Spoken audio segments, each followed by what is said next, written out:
आदाब, नमस्कार। मेरा नाम है मिसबा खान और आप मुझे द पिलर पर देख रहे हैं। दोस्तों, बीजेपी की सरकार ने आम जनता की नाक में दम करने का कोई मौका नहीं छोड़ा है।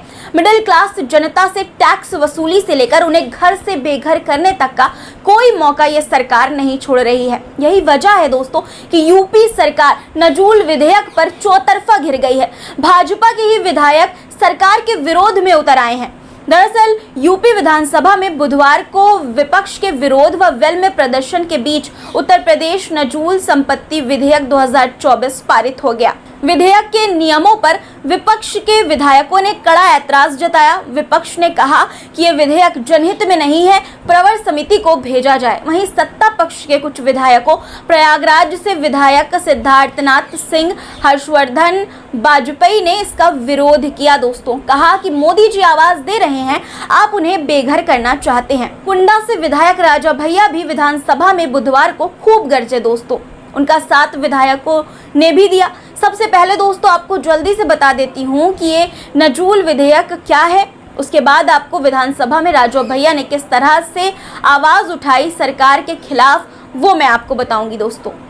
दरअसल दोस्तों, ब्रिटिश शासन के दौरान ब्रिटिशों का विरोध करने वाले राजा रजवाड़े अक्सर उनके खिलाफ विद्रोह करते थे, जिसके कारण उनकी और ब्रिटिश सेना के मध्य कई लड़ाइयां हुई। युद्ध में इन राजाओं को परास्त करने पर अंग्रेज अक्सर उनसे उनकी जमीन छीन लेते थे।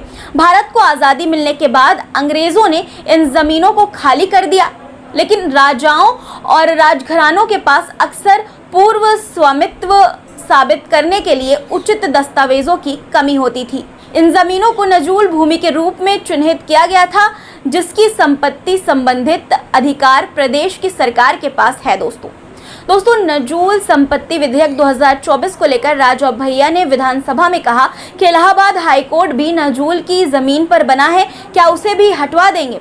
अगर लोगों को बेघर किया गया तो बड़ी क्रांति आ जाएगी। सुनिए राजा भैया को। नजूल के विषय में आपने बोलने का अवसर दिया, इसलिए आभार व्यक्त करते हैं। ये विषय इतना सरल भी नहीं है जैसे जितना माननीय संसदीय कार्य मंत्री जी ने कहा। ये विधेयक छोटा हो सकता है, लेकिन इसके परिणाम, इसके दुष्परिणाम बहुत गंभीर होंगे। और इतने दिनों के विधानसभा के कार्यकाल में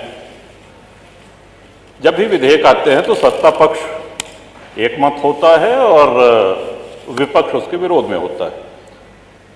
मैं सिद्धार्थनाथ जी और हर्ष जी को भी आभार व्यक्त, इन्होंने सही तस्वीर रखी है। ये अपनी पार्टी के हित के विषय में सोच रहे हैं। पहली बात जो एक ये कहा गया कि साहब ये स्वतंत्रता सेनानियों की भूमि है, एकाध अपवाद हो सकता है। जो स्वतंत्रता सेनानी थे, जिन्होंने अपने प्राणों को आहूत किया, बलिदान दिया, वो इतने बड़े लैंडलॉर्ड, इतने बड़े पूंजीपति नहीं थे कि महानगरों में उनकी बड़ी बड़ी जमीनें हों। और ये प्रकरण सिर्फ प्रयाग अकेले तक ही सीमित नहीं है। इसमें काशी है, इसमें अयोध्या है, इसमें मेरठ है, इसमें गाजीपुर है, गोंडा है, कहाँ नहीं है, कानपुर है, सीतापुर है। अब देखिए, सभी माननीय सदस्य खुद कर रहे हैं। माननीय महोदय, पहले तो बोनाफाइड एक शब्द जो इसमें कहा गया कि जिसने लीज की किसी भी शर्त का उल्लंघन न किया हो, उनको छांट करके ये उनको चॉइस दी गई कि आप चाहें तो ये किस्त जमा करके और अपना फ्री होल्ड करा लीजिए। ये लगभग, अगर हमको स्मरण आ रहा है तो 2002-2003 से ये होना शुरू हुआ। लोगों ने अपनी किस्त जमा कर दी, एक किस्त दी, दो किस्त दी, तीन किस्त। अब उसके बाद सरकार ने कहा कि हम अब आपकी किस्त नहीं लेंगे। देखिए, सरकारें कंटिन्यूटी में, जैसा सिद्धार्थनाथ जी ने कहा, जो निर्णय हो गया है, सरकारें आएंगी जाएंगी, बदलेंगी। आप किसी से किस्त पे कोई सामान लेते हैं तो किस्त, वो सामान आपका हो गया, वो संपत्ति आपकी हो गई। अब आप ये नहीं कह सकते कि नहीं, वो जो 15 साल पहले या 20 साल पहले या 25 साल पहले जो तुमने किस्त दी थी, ये पकड़ो अपनी किस्त और भूल जाओ इसको। और हम बहुत से ऐसे माननीय विधायक हैं जो शहरी क्षेत्र से हैं, लेकिन शहरी क्षेत्र से होते हुए भी ग्रामीण परिवेश का उनको पूरा ध्यान है। अधिकांश विधायक ग्रामीण परिवेश से आते हैं। अब जो गांव बसे हुए हैं, माननीय अधिष्ठाता महोदय, हम भी ये जानकारी चाहते हैं कि गांव जो बसे हुए हैं, क्या वो लोग अपनी भूमिधरी में घर बनाए हैं? इस सिद्धांत के तहत तो उनको भी बेदखल कर देना चाहिए। फिर जो आबादी में है, जो ग्राम समाज में है, गांव के गांव बसे हैं, गांव में अपनी भूमिधरी में किसने घर बनाया है? सब कच्चे में सब कच्चे में। तो कौन सा विकास कर रहे हैं? लोग सड़कों पे आ जाएंगे। और जब उस समय अंग्रेजों के बंगले, अगर प्रयाग की ही बात की जाए, तो सिविल लाइंस में भारतीयों को घर लेना निषिद्ध था, मना था। वहां सिर्फ अंग्रेज रह सकते थे। अपनी सेवा के लिए उन्होंने गाड़ीवान, कोचवान, बग्घी चलाने वाले, धोबी, माली, खानसामा, इन लोगों को वहां पे स्थापित किया, जो पुष्ट दर पुष्ट वहां पे चले आ रहे हैं। सागर पेशा एक बहुत बड़ा आंदोलन है प्रयागराज का। एक बहुत बड़ी संख्या में आप हजारों लाखों लोगों को बेघर कर देंगे। 3200 प्रार्थना पत्र लंबित हैं। 2300 लोग ऐसे हैं जिन्होंने अपनी किस्त जमा कर दी है। और हमारी जानकारी तो ये भी है कि हाईकोर्ट इलाहाबाद भी नजूल की भूमि पे है। कई सारे जजेस के घर हमारी जानकारी, तो उसको भी खाली करा दिया जाएगा। Public service commission public service का कितनी ये गंभीर, कौन सा विकास इसमें करेंगे? लाखों लोग बेघर हो जाएंगे। और किन अधिकारियों की फीडिंग पर ये ले आया गया है? ये कहीं से भी न जनहित में है, न विपक्ष के हित में है, न सत्ता पक्ष के हित में है। ये किसी के हित में नहीं। आप सारे विधायकों की आप पीड़ा, उनका जो मर्म है, उसको समझने का प्रयास करें।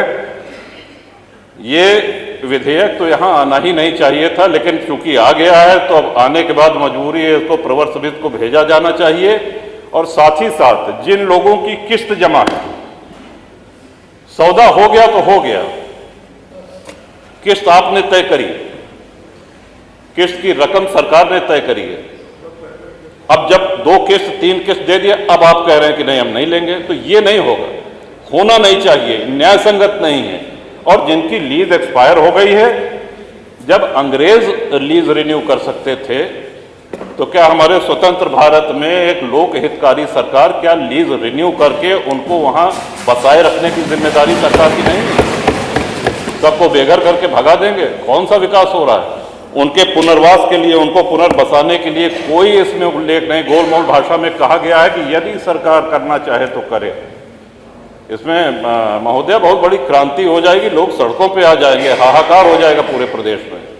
ये विषय बहुत ही जटिल है, बहुत ही संवेदनशील है। दोस्तों, राजू भैया ने कहा कि ईश्वर से प्रार्थना करते हैं कि सरकार को सद्बुद्धि दे, इससे हाहाकार मचेगा। विपक्ष ने दोस्तों जमकर हंगामा किया, लेकिन सरकार ने हंगामे के बीच विधेयक को पास करा लिया।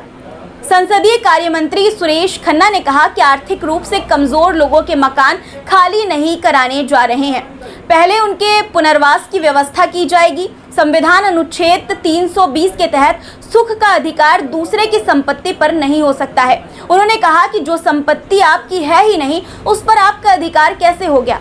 उन्होंने दोस्तों ये भी कहा कि जिन लोगों ने लीज का पैसा जमा किया था, उनकी लीज हम रिन्यू कर देंगे। उन्होंने ये भी कहा कि जिन परिवारों ने लीज राशि जमा कर दी है, जिनकी लीज 2025 में समाप्त हो रही है, उनकी भी लीज रिन्यू की जाएगी।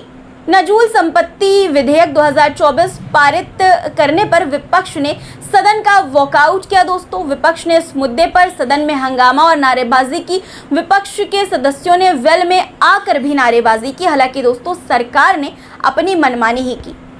अब आप दोस्तों इस मुद्दे को कैसे देखते हैं? आपके इस विधेयक पर क्या राय है? कमेंट में ज़रूर बताइएगा और चैनल को सब्सक्राइब करना बिल्कुल भी मत भूलिएगा। फिर मुलाकात होगी कुछ नए मुद्दों के साथ। तब तक के लिए अपना रखिए ख्याल और मुझे दीजिए इजाज़त। धन्यवाद।